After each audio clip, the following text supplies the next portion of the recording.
Welcome back, Matlur. So this question of why is differentiation of sin x called as cos x was there even in my mind for a big lot of time, I should say, because all my teachers used to say differentiation of sin x is cos x, and that's how it is, not the reason. So now I'm showing you the graph of sin x. Now, if someone wishes to draw the tangent to every point on this sin x graph, sin x graph. But as I say, it's a curve. Your tangents that you're going to draw, you'll be able to draw unique tangents at every point.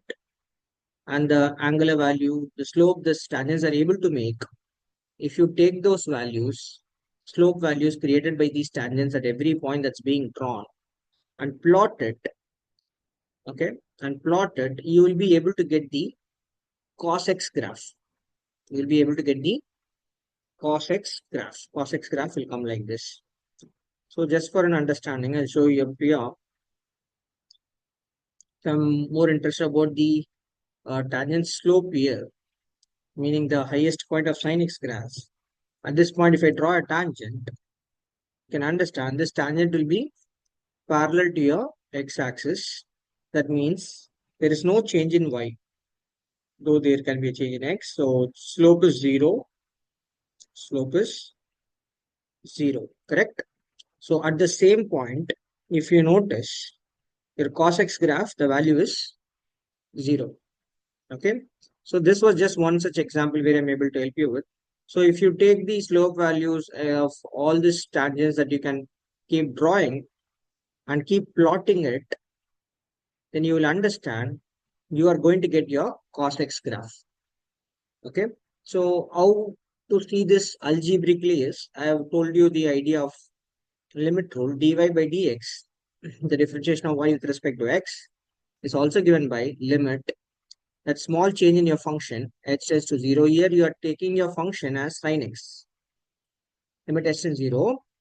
It's given by f of x plus h at your small increased input minus your function's value at any particular point by the change in the input values. The input value was initially x and finally it was x plus h. The change in input values will be just h, and the numerator is just by output change. So now my function being sin x, f of x plus h will become sin of x plus h.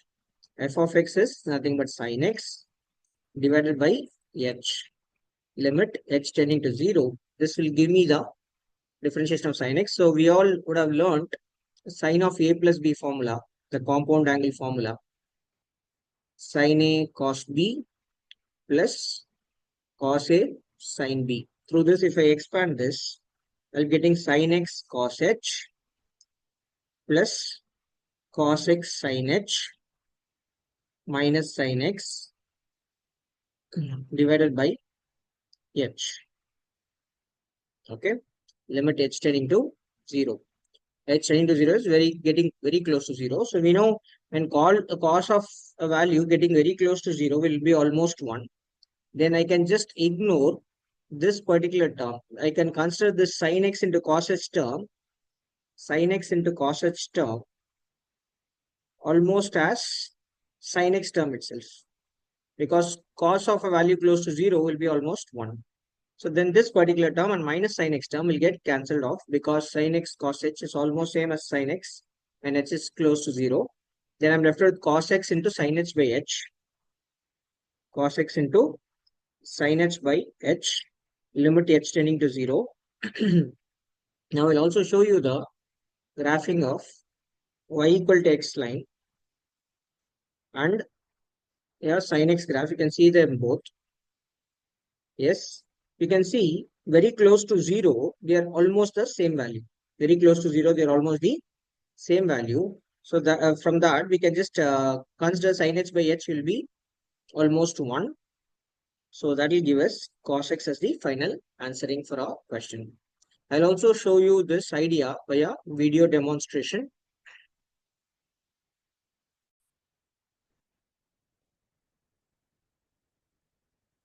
I'm showing you a interesting clip about like how is the graph of slope being drawn.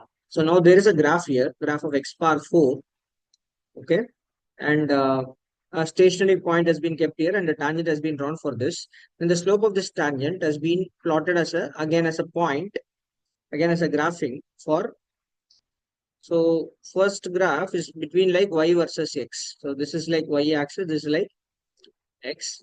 Now what we are doing is from this graph, from every point, we are taking the slope value of the tangent and that's being plotted again versus x. But this time this side is dy by dx.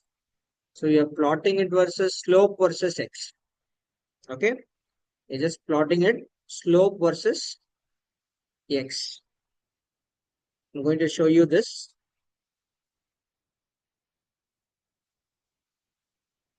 For every point the tangent is being drawn and slope value is being again plotted versus x, and you can see a new curve being created here, shown at the bottom. And as per the basic differentiation law, we know for x to power 4 differential will be 4x cubed, which is exactly the graph of the bottom curve which is being shown to you. Hope you like this visualization. Thank you all.